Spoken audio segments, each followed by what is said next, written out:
അലൈക്കും വറഹ്മത്തുള്ളാഹി വബറകാതുഹു. പരിശുദ്ധമായ ദുൽഹിജ്ജയുടെ പ്രഥമ ദിവസത്തിലാണ് ഒരുമിച്ച് കൂടിയിട്ടുള്ളത്. മുത്തായ ഹബീബ് സ്വല്ലല്ലാഹു അലൈഹി വസല്ലം തങ്ങളുടെ അരികിൽ വന്ന് ഒരാൾ ചോദിച്ചു, യാ റസൂലല്ലാഹ്, സങ്കടമുണ്ട് നബിയെ, പ്രയാസമുണ്ട്. മുത്തായ ഹബീബിൻ്റെ ഈ അതിമഹത്തായ ഇൽമുകൾ പലരിലും എത്തണമെന്നുള്ള ഒരു വിശാലത മനസ്സിൻ്റെ ഉടമകൾ നിങ്ങളാണെങ്കിൽ തീർച്ചയായി വീഡിയോ ഒന്ന് ലൈക്ക് ചെയ്ത് തന്നെ കണ്ടേക്ക്. നിങ്ങളുടെ ഒരു ലൈക്ക് കൊണ്ട് പലരിലേക്ക് ഈ ഹദീസ് എത്തിപ്പെടുകയും അവർ അത് കേട്ടവരുടെ ജീവിതത്തിൽ അമലായി കൊണ്ടുവന്നാൽ, എൻ്റെ പ്രിയമുള്ളവരെ, നിങ്ങളും അതിനൊരു കാരണക്കാരായപ്പോൾ നിങ്ങൾക്കതിൻ്റെ തുല്യ പ്രതിഫലം അള്ളാഹു രേഖപ്പെടുത്തും. അള്ളാഹു അനുഗ്രഹിക്കട്ടെ. ഹബീബ് സ്വല്ലല്ലാഹു അലൈഹി വസല്ലം തങ്ങളോട് സങ്കടം പറഞ്ഞു. ഇന്ന് ദുൽഹിജ്ജയുടെ ആദ്യത്തെ പകലാണ്, അതുകൊണ്ട് ഈ ഹദീസിന് പ്രസക്തിയുണ്ട്.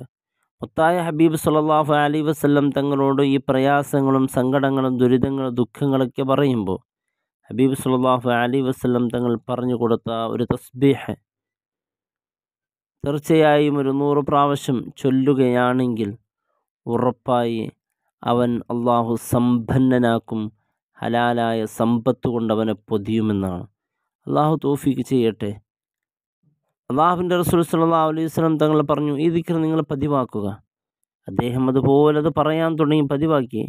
കുറേ ദിവസങ്ങൾക്ക് ശേഷം മുത്തായ ഹബീബിനെ നേരിട്ട് കണ്ടു. അയാൾ സന്തോഷത്തിൽ പറഞ്ഞു, നബിയെ, ഇന്ന് സമ്പത്ത് കൊന്നുകൂടിയിരിക്കുകയാണ്, ഞാൻ വലിയ സമ്പന്നനാണ്, വലിയ സന്തുഷ്ടനാണ് എന്ന് പറയുകയും ചെയ്തു. പറയാൻ വളരെ എളുപ്പമാണ്.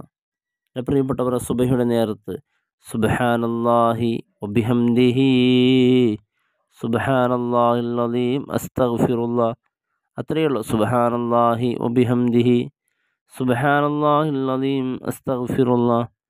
ഇങ്ങനെ 100 തവണ ചൊല്ലാം. അള്ളാഹു നമ്മുടെ ഉദ്ദേശങ്ങൾ തീർച്ചയായും പൂർത്തിയാക്കും, അതുപോലെ സമ്പന്നനാക്കും. അള്ളാഹു അനുഗ്രഹിക്കട്ടെ. നമ്മുടെ കുഞ്ഞു മക്കൾക്കൊക്കെ ഇത് പഠിപ്പിച്ചു കൊടുക്കുക. അള്ളാഹു സ്വീകരിക്കട്ടെ. അസ്സലാമു അലൈക്കും വറഹ്മത്തുള്ളാഹി വബറകാതുഹു.